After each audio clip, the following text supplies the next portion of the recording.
Hi friends, வாங்க இன்னைக்கு ராகி களி செய்யலான்னு இருக்கிறேன். எப்படி செய்யலான்னு பார்க்கலாம். இதில் வந்து ராகி மாவு எடுத்துருக்கிறேன். இதில் 2 டம்ளர் மாவு எடுத்துருக்கிறேன். இதுக்கு வந்து தண்ணி வந்து 3 டம்ளர் தண்ணி எடுத்து கொதிக்க வைக்கிறதுக்கு வச்சுருக்கிறேன். அதில் வந்து கொஞ்சம் தண்ணியில் வந்து கொஞ்சமாக உப்பு போட்டுக்கோங்க ஒரு அளவுக்கு.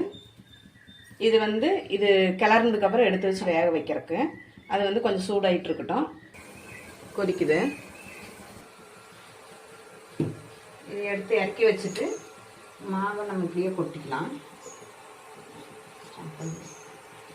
இனி வந்து இந்த முட்டை கலக்கிறது இருக்குல்ல, இதை வச்சு நம்ம இப்படி பண்ணலாம். 2 நிமிஷம் ஆனாலும் ஒன்றும் பிரச்சனை இல்லை. இப்படியே கலக்கிட்டு இருந்தோம்னா நல்லா உங்களுக்கு கெட்டியாகி வரும். பார்த்தீங்களா, நல்லா கட்டி பிடிக்காம ஒரு 2 நிமிஷம் நம்ம கொஞ்சம் சாப்பாடு நைட்டு வச்ச சாப்பாடு இருந்து அது கூட போட்டோம்னாலும் நல்லாயிருக்கும். இப்படியே கிளறிட்டே இருந்தோம்னா இதை வந்து இதிலிருந்து சிம் பண்ணி இதில் தூக்கி வச்சுக்குவோம். இதை ஆஃப் பண்ணிடலாம்.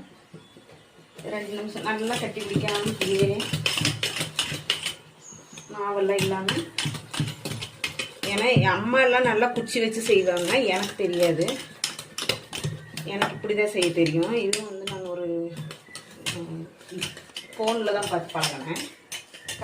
களி எப்படி கிளறினாலும் கூழ் மாதிரியே தான் வந்துச்சு. ஆனால் இந்த மெத்தடில் கிளறும்போது களி மாதிரியே இருக்குது. அம்மா செஞ்சு கொடுக்குற மாதிரியே இருக்குது.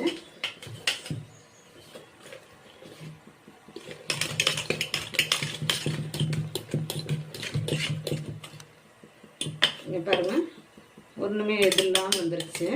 இதை அப்படியே சமமாக பண்ணிட்டு கொஞ்சம் தண்ணி தொட்டு இப்படியே ஆக்கி விட்டோம்னா, சமம் பண்ணி விட்டோம்னா, அதுக்கப்புறம் இந்த தண்ணி கொதிச்சுட்டு இருக்குல்ல, இந்த தண்ணியில் இந்த இதை எடுத்து வச்சிடுறது. இந்த கம்பியை அதை வச்சுட்டு இதை தூக்கி உள்ளே வச்சு இட்லி பாத்திரங்க இது மூடி வச்சு, இட்லி பாத்திரத்தில் இது மூடி வச்சிட்டோம்னா ஒரு 5 நிமிஷம் கொதிச்சுன்னா களி ரெடி ஆயிரும்.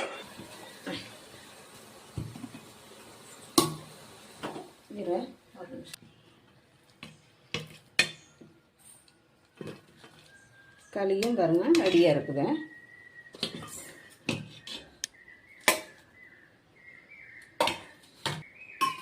இப்படி செஞ்சு நாங்கள் கூழ் மாதிரி செஞ்சு சாப்பிட்றதுக்கு இது இப்படி செஞ்சோம்னா நல்லாயிருக்கும். நல்லா ட்ரை பண்ணி பாருங்க. இப்படி உருட்டுனா உருண்டை மாதிரி வரணும்பாங்க களி. பாருங்கள் நல்லா உருண்டு வருது பாருங்கள், குண்டால் போட்டு உருட்டும்போது. எங்கள் வீடியோ பிடிச்சிருந்தா லைக் பண்ணுங்கள், கமெண்ட்